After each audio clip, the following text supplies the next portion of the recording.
Tony जंगल की बहुत ही अमीर और सुंदर चिड़िया होने के साथ साथ बहुत ही दयालु और संस्कारी थी। वो गरीब पक्षियों की मदद करती और उन्हें मुफ्त भोजन बांटती। टोनी बिटिया, तुम तो बहुत अच्छी हो जो हम गरीब पक्षियों का ख्याल रखती हो, वरना कौन करता है ऐसा आज के दौर में। ये सब आपकी प्रार्थनाओं का असर है।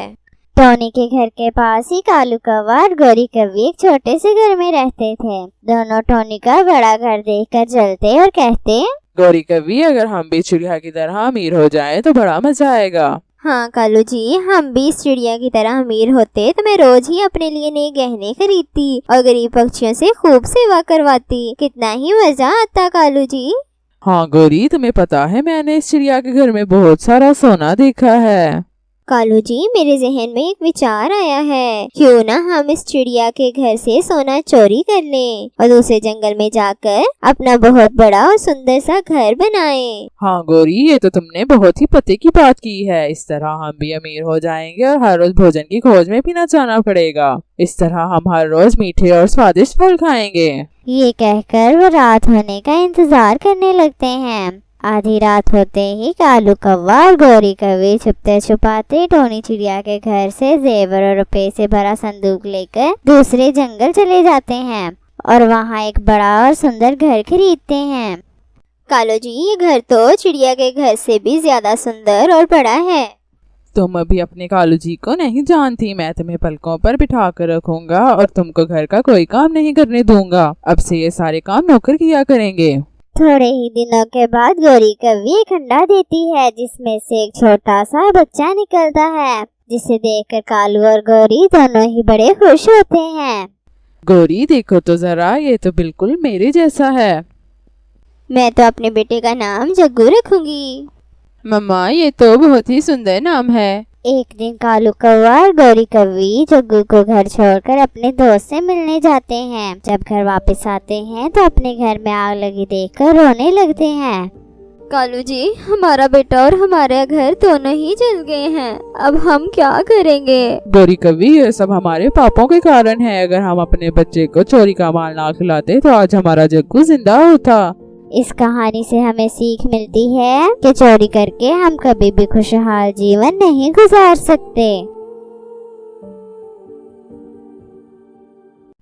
गौरी कौवी रानो चिड़िया के घर आती है और बताती है, रानो चिड़िया, दूसरे जंगल से एक चिड़िया पक्षी आई है और वो अब यहीं रहेगी। गौरी बहन, ये तो बहुत अच्छी बात है, भोजन की खोज के लिए एक और साथी मिल गया।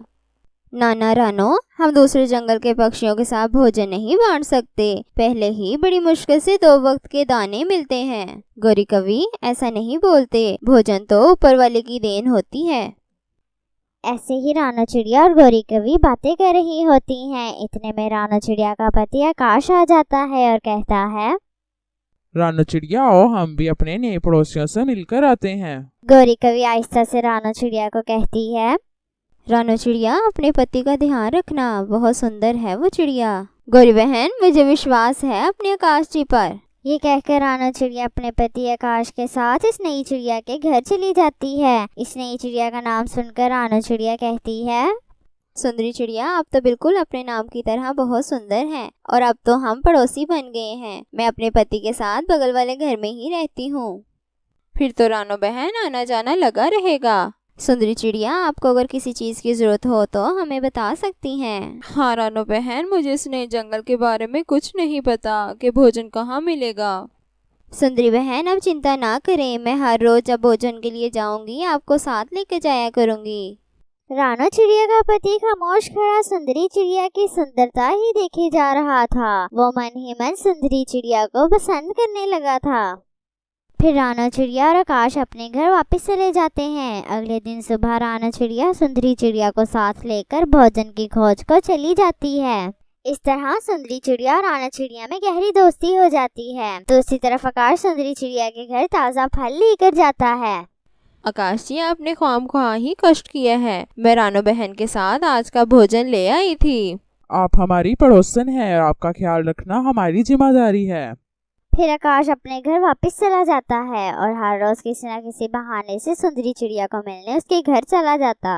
एक दिन आकाश कुछ सूखे तिनके लेकर सुंदरी चिड़िया के घर जाता है और कहता है, सुंदरी जी, ये तिनके मैं आपके घोंसले की मरम्मत के लिए लाया हूँ। आकाश जी, आपका हर रोज अकेले मेरे घर आना मुझे पसंद नहीं। रानो चिड़िया को भी आप साथ लाया करें। तभी आकाश अपनी मोहब्बत का इजहार करता है। सुंदरी चिड़िया, आप तो मुझे पहली ही नजर में भाग गई थी। मैं आपसे ब्याह करना चाहता हूँ। बस आकाश जी, मेरे मन में आपके लिए ऐसी कोई भावनाएं नहीं है। मैं अपनी सहेली के साथ विश्वासघात नहीं कर सकती।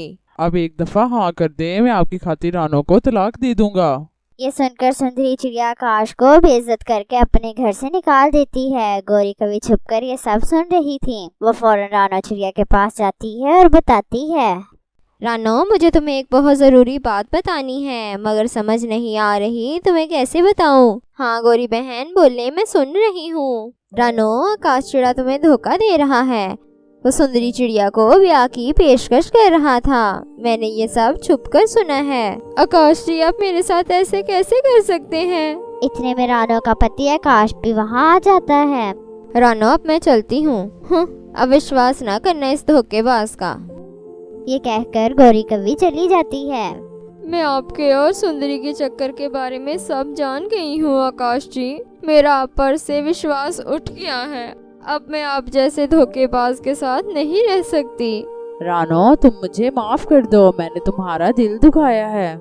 आज आपको सुंदरी नहीं मिली तो आप माफी मांग रहे हैं, लेकिन कल फिर से कोई और मिल जाएगी, फिर उसके लिए आप मुझे छोड़ देंगे। हर रोज मुझसे ये दुख नहीं सहा जाएगा, इसलिए मैं आपको छोड़कर हमेशा के लिए अपने मैके जा रही हूँ। इस तरह आकाश बिल्कुल अकेला रह जाता है।